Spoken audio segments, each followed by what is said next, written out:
Happy Technique Tuesday. Today we're going to talk about pinning passes. So when you're wrapping, you're inevitably going to have to pin fabric somewhere unless you happen to be blessed with more than 2 arms and hands, which the majority of us are not. You can only hold 2 things at once. And if you have tops and bottom rails and widths of fabric, you're going to have to move them around and pin them somewhere. So the things you need to keep in mind when you're pinning are maintaining the tension and maintaining or losing your tightening. So if I have a wrap tail held in my hand, my fingers are maintaining the tension on each of the individual strands. If I take this pass and I pin it in my knees to mess with this one, I've lost all of my nice tightening that my fingers were holding, and I'm gonna have to retighten it afterwards, strand by strand. So if you're going to pin a pass, make sure to either tighten it afterwards or pin it in a way that doesn't lose the tension. There's a couple ways you can do that. Usually when we pin, we're pinning to move something else. So if I was gonna convert this front wrap cross carry to a front reinforced traditional sling carry, I need to do something with this tail. I'm just going to pin it in my knees for now while I move this tail down under my arm before I L-pull. So when I do that, I have to re-tighten this tail before I can do my L-pull and finish my carry. This is usually a bit more important in something like back carries, for instance. If I was going to do Robin's hip carry instead of front wrap cross carry, I could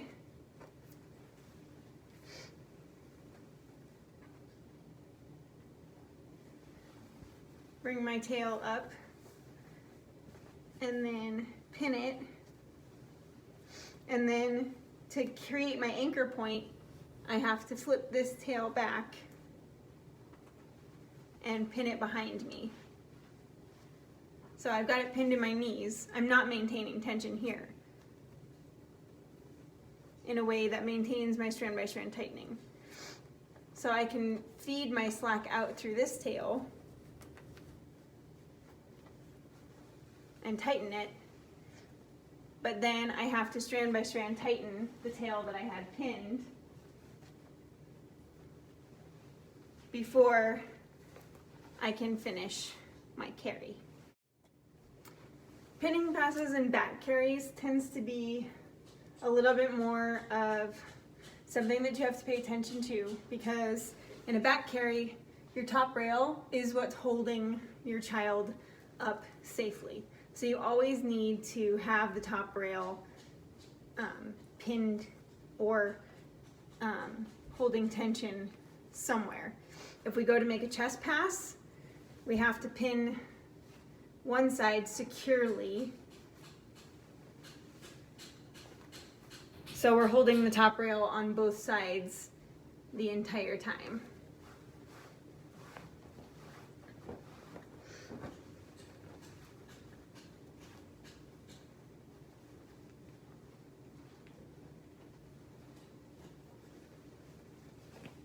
When I go to do an L-pull, then I can grab, and now I'm holding my 2 top rails again at the same time while I do my L-pull.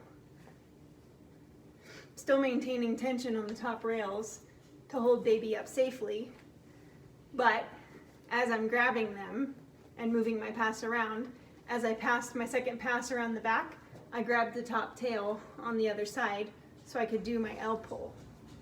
Now, if I'm going to finish my chest pass, I have to pin these 2 things somewhere so I can manipulate the fabric at the bottom of the chest pass with both hands. So I like to pin in my teeth because my chin doesn't go all the way to my chest to pin because I have neck issues.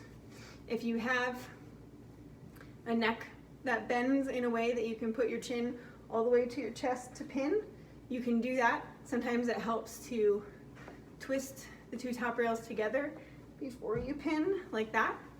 I'm just gonna stick them in my teeth and finish my chest pass.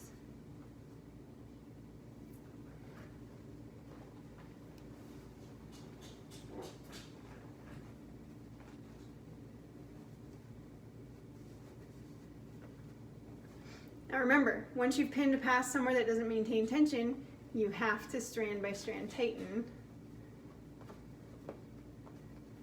before you move on anymore.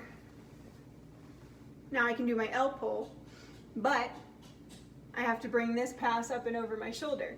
So I can either pin this pass while I'm doing that, or I can drop my bottom rail, since it's going around multiple corners around baby's knees, and I can tuck the seat a little bit. I can pull it up over my shoulder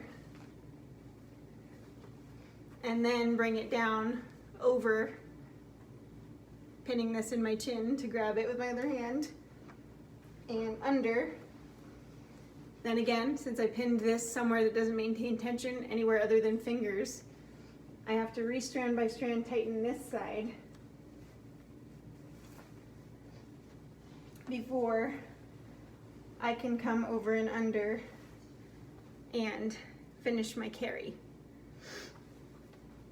When you're pinning passes, it's good to pin them in the direction that you are tightening. So when I was doing my L pull, I'm tightening this pass out to the side and this pass up. So I pinned them across my chest, exactly the same direction that they were going. If I was bringing this pass under a leg, see, pinning in my knees. If I'm bringing this pass under a leg, like Wendy's double hammock, I'm gonna bring it under, and then I can pin this down in my knees. Because it's going around multiple corners, I'm not gonna lose this tension as much. But if I was tightening a chest pass, and I put this in my knees, I lose all the tightening in my top rail, and my top rail, I then have to completely retighten when I unpin that pass. So be aware of the direction that you're going to be tightening before you pin a pass, and always pin a pass in a way that it will not slip in a back carry. So sometimes people pin them in their teeth, under your chin. If your neck and your chin can create enough tension there that things aren't slipping, in your knees is fine. Or if your wrap is long enough, you can put a foot and stand on it while you're tightening your other tail. So there's a lot of different ways that you can pin your passes while still maintaining the tension in a back carry that keeps your child secure, especially on the top rail, so you don't create a fall hazard.